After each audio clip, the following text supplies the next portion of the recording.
Good morning, everyone. Today is the last day of September 2019, and here is today's Monday Morning Minute. For today, I will recap last week's readings, which dealt with classroom rules, procedures, and organization. We'll then take a look at this week's readings about managing paperwork, and then I'll touch briefly on a few upcoming assignments. We do have a critical response coming up this week. And then I just want to cast your attention to the end of next month towards our next major assignment, the Classroom Culture Toolkit. So last week, thinking about rules, procedures, and organization in the classroom, I gave the option for our last critical response to consider the case of Mr. Smith as detailed in our E&E textbook, and to think about what he could possibly do to sort of turn his classroom around. And Joe wrote, the major problems that I would note would include the apparent lack of classroom procedures in several areas, including start of class, during class, and assignment turn-in, as well as his inability to maintain a place of authority over the class. I do not want to make it seem like I am saying that Mr. Smith should take an authoritarian stance over his class, because I do not believe that his students would respond well to that either, but I believe that if he had set some boundaries and rules, procedures in place, it would help him maintain control over the classroom as a whole. And I think there's a lot to unpack in Joe's response here. And in fact, it kind of leads nicely into our readings for this week, in which we'll talk very explicitly about the difference between authoritarian management styles and authoritative management styles. And Joe, I think you're right that his students would probably rebel if he tried to be authoritarian, right? So instead, you and some other people, some of your peers as well, who read Mr. Smith's case, advocated for just some clarity around the procedures and instituting these procedures in the first place. And of course, giving his students the heads up that these procedures will be held, and giving them opportunities, of course, to practice these procedures and get good at them. So Cassie wrote just a general reflection about the readings and brought up some interesting points therein. So Cassie writes, when students know what to expect and understand the teacher, progress can be made. This also ties into delivering specific instruction. When there is little to no confusion about an assignment or lecture, students can internalize the information and begin to think more divergently, rather than attempting to gain a basic understanding of the topic itself. To combine these 2 points, being specific is one of the best things a teacher can be, applying to both classroom management and instruction. It helps keep the classroom running efficiently and successfully. And once again, I just see a lot of connections to what we'll be reading this week. But Cassie, I really appreciate that you are talking here about the importance of ensuring that our expectations for student work are just totally transparent. That way, as you note, students can kind of move beyond trying to divine what we teachers are really asking of them and contend with the content that we're teaching instead. So kind of on that note, this week our topic is managing paperwork, and in retrospect, I really should have called this something a little bit more exciting because this just sounds incredibly bureaucratic. But part of the work of being a teacher is managing the oodles and oodles of paperwork that will come your way inevitably starting on the very first day of class. So we have 2 chapters this week from the E&E textbook. The first chapter, chapter 5, is called Managing Student Work. And they point out here how none of these procedures that they're suggesting are designed to put more work on your shoulders. They're really here to help you as teachers, as educators in a variety of settings, stay on top of, again, just the routine paperwork that is part of teaching and learning. And so in that, I appreciated that they mentioned that these procedures, whatever they are and however you design them, they really should put the bulk of the responsibility on the students and not on you. You as an educator already have enough to do. And another kind of overarching takeaway from chapter 5 as you're reading through it is that we should really aim for transparency in our assignment expectations. And of course, this, I would say, goes for every other aspect of classroom life. We want to be transparent about why we're doing what we're doing. But also we need to be consistent in maintaining these expectations. Again, behavioral as well as academic.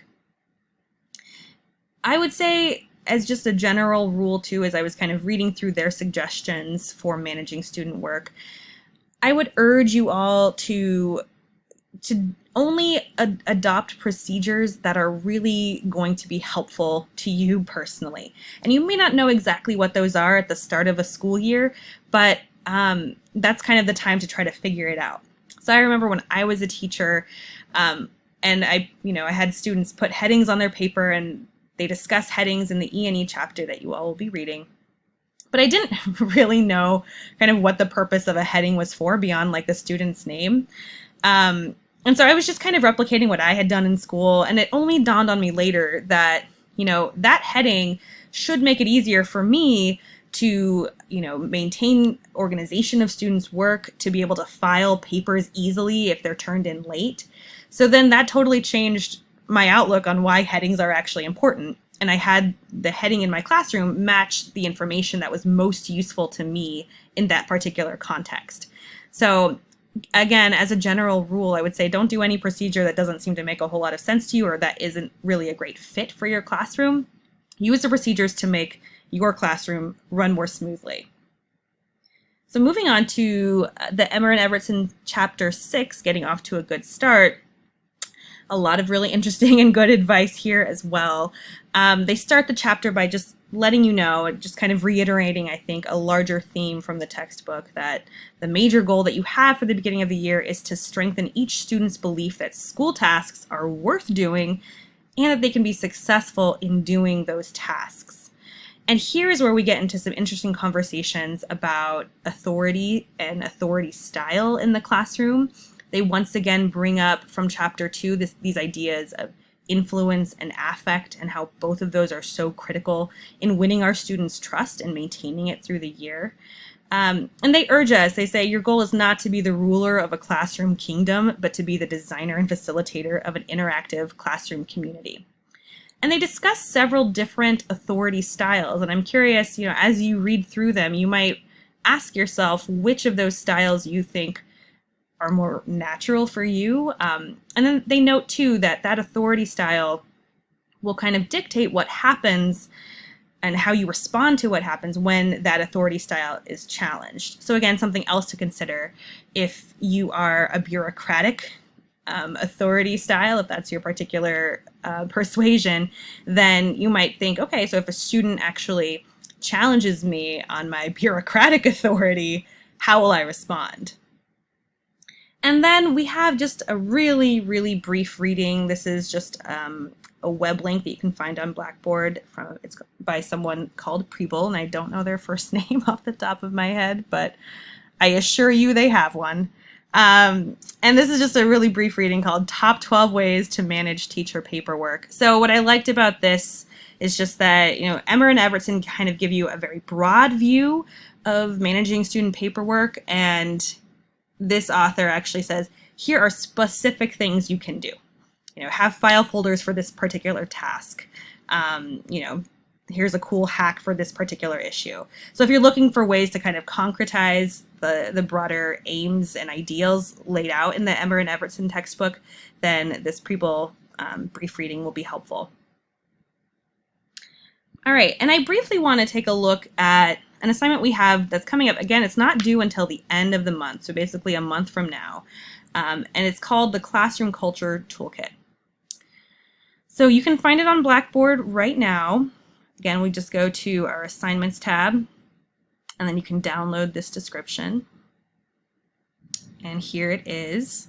So the idea is that I want you all to consider, and to start considering now, I think the earlier the better, maybe one area of growth for you personally with regard to classroom management. We've talked about a lot of different topics thus far, but think about one area that you want to know a little bit more about.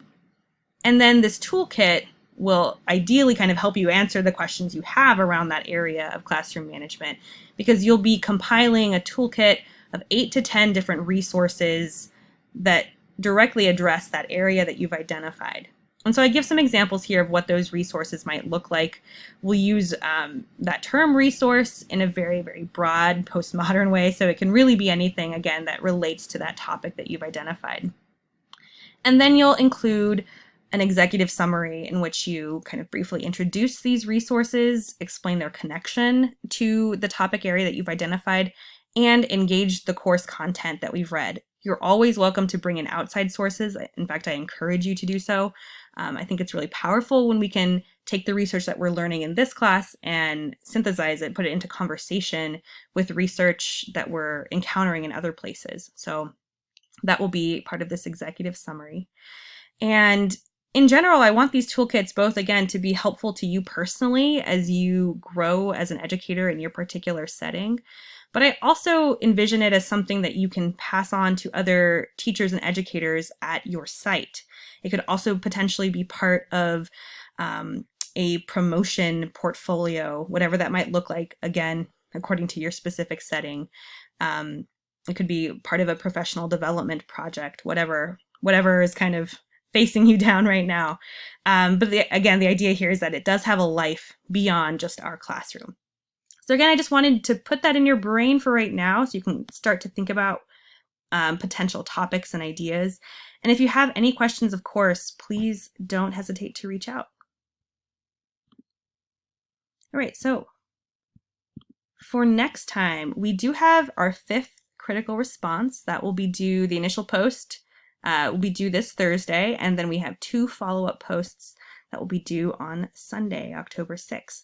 I hope you all have a wonderful week, and I will see you back here next Monday. Bye-bye.